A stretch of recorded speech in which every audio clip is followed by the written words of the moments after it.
एक बार की बात है, राधा नाम की एक लड़की अपने पिता के साथ रहती थी।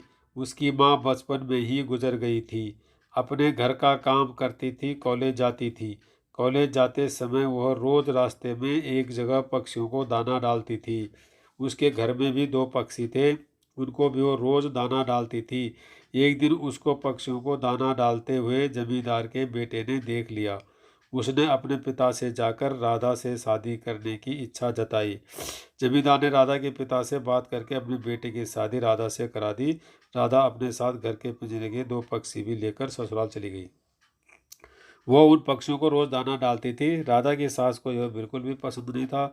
वो उनका दाना पानी जमीन में फेंक देती थी। एक दिन राधा की सास ने पक्षियों का पिंजरा ही जमीन पर फेंक दिया।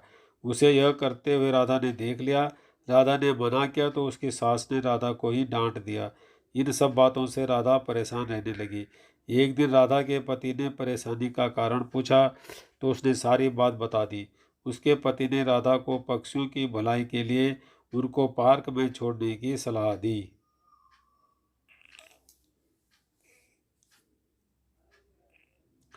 अपने पति के कहने पर राधा ने उन दोनों पक्षियों को बाकी के पक्षियों के साथ पार्क में ही छोड़ दिया। वो उनको कभी कभी दाना देने पार्क में जाती थी। अब सभी पार्क के पक्षी राधा के अच्छे मित्र बन गए थे। पक्षी अब राधा के घर पर भी आने लगे। राधा की सास को जब यह पता लगा तो वह गुस्सा हुई।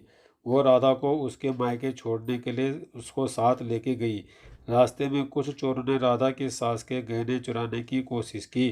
तभी राधा के पक्षियों ने आकर चोरों पर हमला किया, जिससे चोर भाग गए। उसके बाद राधा और उसके सास घर लौट आए। अब राधा की सास की सोच पक्षियों के प्रति बदल गई थी। उसने राधा से कहा कि अब हम दोनों चिड़ियों को दाना देने चला करेंगे और पहले के दो पक्षियों को भी घर वापस लेकर आएंगे। यह बात सुनकर राधा बहुत खुश हुई।